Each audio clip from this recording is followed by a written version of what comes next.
जैसे हमेशा आपने मेरा साथ दिया है, हनुमान जी ने प्रार्थना करे ऐसे थे ही मेरा बाळक साथ देते रहो बजरंगबली, ताकि जीवन की हर मुश्किलों से मैं डटकर अकेले लड़ सकूं। हे बजरंगबली, मेरा साथ दो प्लीज। ક્યારેક ક્યારેક જીવનમાં તમામ પ્રયાસો બાદ પણ સફળતા ન મળે, સાચું કે નહીં? સાહેબ કે કેટલી મહેનત કરી તોય ઓલી નંબર લઈ ગઈ, તોય ઓલો ભાઈ છે આગળ નીકળી ગયો. આ સમસ્યા છે. તમે ફાઇનલમાં તમે આવશો ટોપ ઉપર, મને વિશ્વાસ છે. કોણ તમે સર? ઈ તો નામ તો જો, પણ તમે તમે તમે તમે બધા આવશો. કોણ આવશે? તમે. હું તો કઈ રાગ દેશ નો જ કરી શકું હે. આ બીજું કે જ્યારે તમારા પ્રયાસો આવી જાય ત્યારે તમારી શ્રદ્ધા નો આવી જોઈએ. ઈશ્વરે જે પણ કર્યું છે તમારા પ્લાન કરતા બેસ્ટ કર્યું છે. હું આગળ જવા માટે વિચારું છું તો હું પ્રયાસ કરું. આ પોઝિટિવિટી છે. શ્રદ્ધા જેમની પાસે છે એમનો કોઈ નો હરાવી કે દુનિયાની તાકાત નો હરાવી કે. હનુમાનજી બ્રહ્માસ્ત્ર હામે છે, જય શ્રી રામ બોલે છે.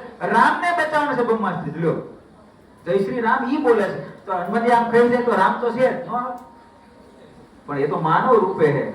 હનુમાનજીને બચાવવાના છે. હનુમાનજીની ભક્તિમાં ભગવાન રામ ખુદ કહે છે મારા કરતા તારા ભક્તિમાં જે તારી શ્રદ્ધામાં શક્તિ છે ને, એ દુનિયાનું બ્રહ્માસ્ત્ર હું શિવજીના મોટા શસ્ત્રો તો એ તને ઘટાઈ ન શકે એટલી તાકાત તારી જેટલી ભક્તિમાં હું ના કરી શકું. ભગવાન શ્રી રામ ખુદ કહે છે.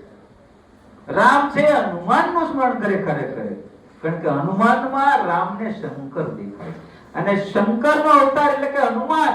હનુમાનને રામમાં પોતાના ભગવાન દેખાય. કેટલી મોટી અદ્ભુત કળા છે. આપણે એમ ન થાય આ બંને મળીને આપણે એને સળકપટ કરે. આપણે ભજવાના કોને સીતો કેમ તમને મન ફાવે ને ભલે શ્રદ્ધા પૂરી રાખો એમ કે મુખે છે. તમને મન ફાવે રામનું નામ લેશો તો પણ હનુમાન આવશે ને હનુમાનનું નામ લેશો તો પણ રામ ને હનુમાન બંને આવશે. તમને યોગ લાગે એ કરો, પણ પૂર્ણ શ્રદ્ધાથી કરો. હું કરો ભગવાન, હું જે મહેનત કરું છું બધી તને જ આપવાનું છું. તાર મને જ્યાં પુગાડો ને પુગાડી, મારા દ્વારા જે કરાવવું એ તું કરાવી લે.